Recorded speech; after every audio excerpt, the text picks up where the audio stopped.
Donc pour la recette du pain, je viens de mettre dans un saladier 300 ml d'eau, un sachet de levure boulangère et une cuillère à soupe bien bombée de sucre. Donc j'ai tout mélangé et on laisse reposer une dizaine de minutes. Ensuite on va ajouter la farine, donc c'est 500 g de farine. Moi je mets 200 g de farine de maïs parce que j'en ai. Mais on peut mettre ce qu'on veut. Donc voilà, je mets mes 200 g. Et je complète avec de la farine de blé jusqu'à 500 g. Donc je rajoute 300 g de farine de blé.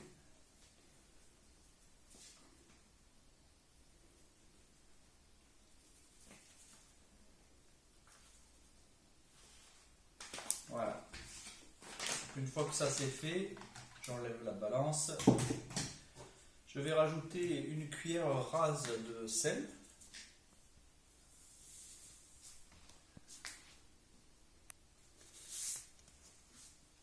Que je mets un peu de partout sur la farine, pas tout au même endroit. Et donc là, avec une spatule de pâtissier, je vais commencer à touiller. Donc on rabat les bords vers le centre.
Et ensuite, on va faire la même chose, mais avec sa main. Donc,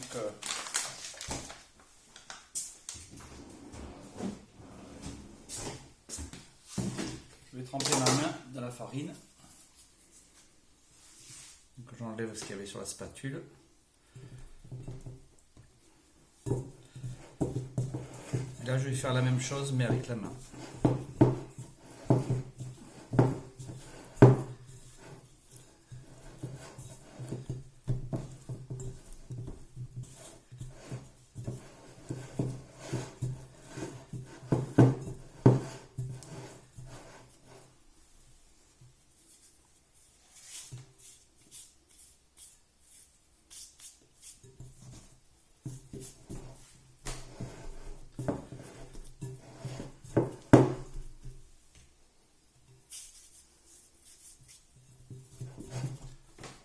Voilà, et ensuite, ça va être avec la paume de la main.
Voilà, une fois que c'est fait, ça vous le faites pendant 1 à 2 minutes. Après, après vous mettez de la farine. Et on va recouvrir d'un plastique, quelque chose d'hermétique ou une assiette ou quelque chose comme ça. Pas de linge pour l'instant. Voilà, à tout à l'heure. Voilà, donc là on l'a laissé reposer pendant 4 heures minimum. Donc là, ça a doublé environ ça a doublé de volume. Donc on met le saladier. Donc on prend une spatule comme ceci, qu'on trempe dans la farine. Alors si vous n'en avez pas, vous le faites avec la main. Et on va décrocher du saladier tout. On farine d'abord le plan. Hop.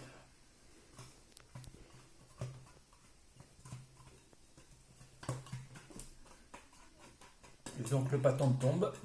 Le pâton tombe.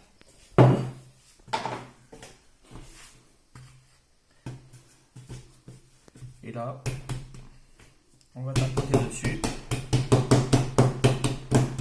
faire sortir l'air.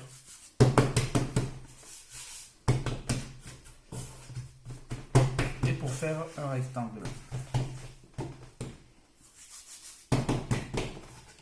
Ensuite, on va prendre le côté opposé à soi et on va le retourner sur le milieu et on va fermer avec les doigts.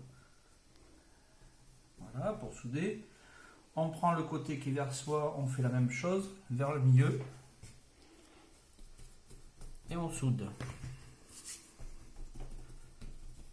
Voilà. Donc ensuite, on va prendre les deux côtés, on soude. Ici, on soude.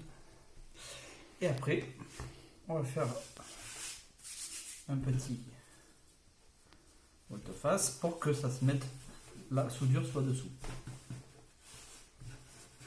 Et donc on obtient un bâton voilà, dans ce genre-là. Voilà. Maintenant on va le découper. Il est beaucoup plus gros d'un côté que de l'autre. En 8 parts. Gênant? C'est pas gênant. Non. Voilà.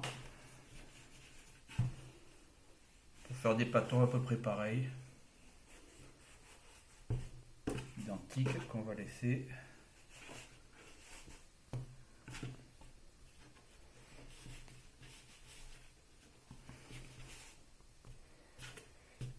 Voilà.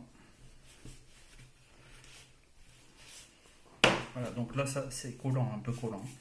Donc on va prendre le dessus qui est collant, on va le mettre dessous. Et on va refermer.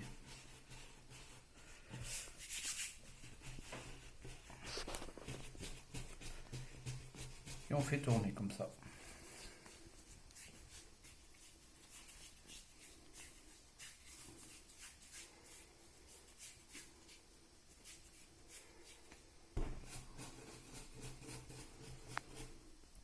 Voilà.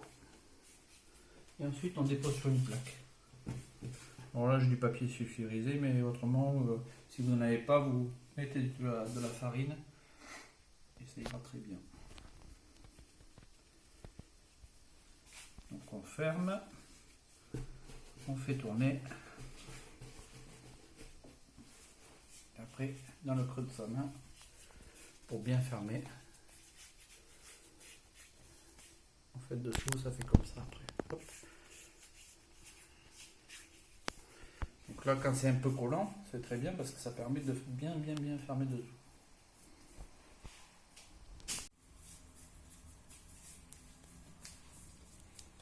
Donc voilà, les pâtons sont faits. Donc là, on va mettre un peu de farine dessus. Pour pas que ça colle avec le tissu qu'on va mettre. Donc on peut récupérer là, hop. On prend une paire de ciseaux.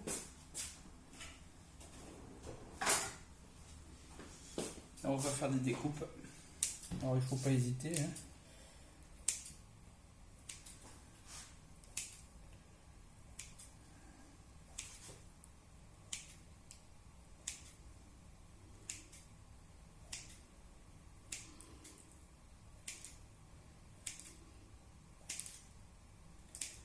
Voilà, et là on va couvrir pendant une demi-heure, le temps que ça regonfle un peu. Alors s'il fait froid, on le fait un peu plus longtemps. Voilà, donc à tout à l'heure pour la cuisson. Donc là on fait chauffer le four à 250 degrés, un quart d'heure avant la fin des 30 minutes de montée des petits pâtons. On fait chauffer avec un bol d'eau à l'intérieur. Donc les pâtons, ça donne à peu près ça. Et là on enfourne pour 20 minutes. Voilà, à tout à l'heure. Donc voilà le résultat après 20 minutes. Et donc il faut taper derrière. Donc quand ça fait ce petit bruit, ça veut dire que c'est bon. Voilà, Miam. bon appétit!